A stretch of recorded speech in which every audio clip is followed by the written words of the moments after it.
13 दिसंबर 2025 मध्य प्रदेश के मुख्यमंत्री डॉक्टर मोहन यादव ने शनिवार को भोपाल के फंदा स्थित शासकीय महाराणा प्रताप स्कूल परिसर में आयोजित भव्य कार्यक्रम में विक्रमादित्य द्वार का भूमि पूजन किया। ये द्वार उज्जैन के ऐतिहासिक विक्रमादित्य द्वार की तर्ज पर निर्मित किया जाएगा, जो प्रदेश की गौरवशाली सांस्कृतिक विरासत और सम्राट विक्रमादित्य की परंपरा का प्रतीक बनेगा। इस अवसर पर मुख्यमंत्री ने एक बड़ा ऐलान करते हुए कहा कि अब फंदा क्षेत्र हरिहर नगर के नाम से जाना जाएगा। उन्होंने कहा कि नाम परिवर्तन केवल पहचान नहीं बल्कि हमारी सांस्कृतिक जड़ों, इतिहास और मूल्यों से जुड़ने का माध्यम है। कार्यक्रम में मुख्यमंत्री ने प्रधानमंत्री ई बस सेवा योजना के अंतर्गत अत्याधुनिक ई बस डिपो का भी भूमि पूजन एवं शिलान्यास किया। ये डिपो पर्यावरण संरक्षण, स्वच्छ ऊर्जा और स्मार्ट ट्रांसपोर्ट की दिशा में बड़ा कदम होगा। इससे भोपाल में सार्वजनिक परिवहन को नई गति मिलेगी, प्रदूषण में कमी आएगी और नागरिकों को सुरक्षित सुविधाजनक यात्रा उपलब्ध होगी। मुख्यमंत्री ने कहा कि राज्य सरकार प्रधानमंत्री नरेंद्र मोदी के नेतृत्व में हरित विकास, आधुनिक अधोसंरचना और सांस्कृतिक पुनर्जागरण के संकल्प के साथ कार्य कर रही है।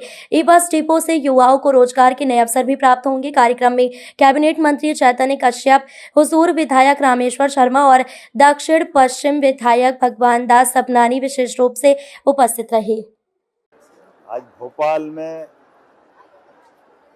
सम्राट विक्रमादित्य के नाम पर एक द्वार बना करके जो हमने पूर्व में घोषित किया था कि हमारी भोपाल मध्य प्रदेश के गौरवशाली अतीत को समेटे हुए राजधानी, ऐसे कई गौरवशाली अतीत के पृष्ठ को दृश्यांकन रूप से सामने ला कर के दिखाने के प्रयास के नाते से अलग अलग द्वार बनाए जाएंगे।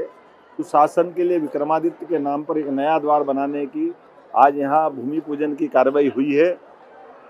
हमारी भोपाल की राजधानी के साथ ऐसे सारे गौरवशाली पृष्ठों के आधार पर प्रत्येक मार्ग के साथ ऐसे महापुरुषों के नाम पर वो इतिहास को जीवंत करने का प्रयास हमारी सरकार के द्वारा किया जा रहा है, जिसके कारण से मध्य प्रदेश और देश और दुनिया गौरवान्वित होती रही है।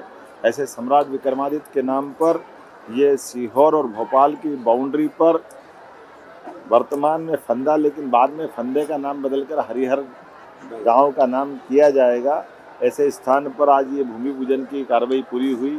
हमारे प्रभारी मंत्री चैतन्य कश्यप जी, माननीय विधायक रामेश्वर शर्मा जी, माननीय विधायक भगवान दास सपनानी जी, माननीय महापौर मालती राय जी, हम सब ने मिलकर के आज ये एक और सुखद सहयोग है। हमारी सरकार के 2 साल पूरे होकर के तीसरे साल का ये पहले दिन का शुभ संकल्प पूरा हुआ, जो शासन की विक्रमादित्य के काल की सुशासन की वर्तमान के दौर में यशस्वी प्रधानमंत्री के नेतृत्व में जब लोकतंत्र के अंदर सारे अलग अलग नवाचारों के साथ नई व्यवस्थाओं के बलबूते पर गरीब कल्याण वर्ग के लिए, महिला, किसान, युवा, गरीब सबके जीवन की बेहतरी के लिए सुशासन के मार्ग चलने का माननीय प्रधानमंत्री जी के माध्यम से आशीर्वाद मिल रहा है।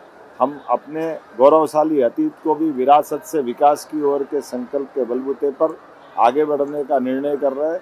मुझे इस बात की प्रसन्नता है, जब हमारे 2 साल पूरे हो रहे हैं, ऐसे में बहुत सारी उपलब्धियां लिया हुआ हमारा ये टाइम बीते सरकार का 2 साल का निकला है। अब मध्य प्रदेश में नक्सल वाली पूरी घटनाओं से माननीय प्रधानमंत्री और गृह मंत्री के आशीर्वाद से, उनकी रणनीति के बलबूते पर मध्य प्रदेश पुलिस ने इस सफलता को हासिल किया है। नदी जोड़ो अभियान में भी हमने सफलता हासिल की है, जो हमारे राज्य की सिंचाई के साथ पेयजल की और औद्योगिक रचनाओं को भी जल आपूर्ति करने में बड़ी मदद करेगी। जब हम पीएम एक्सीलेंस स्कूल की कॉलेज की तरफ देखते तो 55 पीएम एक्सीलेंस कॉलेज, 3 नई यूनिवर्सिटी, ढेरों औद्योगिक रचनाएं, बहुत सारी सौगातों के साथ बीता वर्ष हमने संपन्न किया। लेकिन नए वर्ष के लिए और नए संकल्प लेके आगे बढ़ेंगे। आने वाले समय में और ऐसी नई नई सौगातें मिलती जाएगी। मेरी अपनी ओर से एक बार फिर आप सबको बधाई।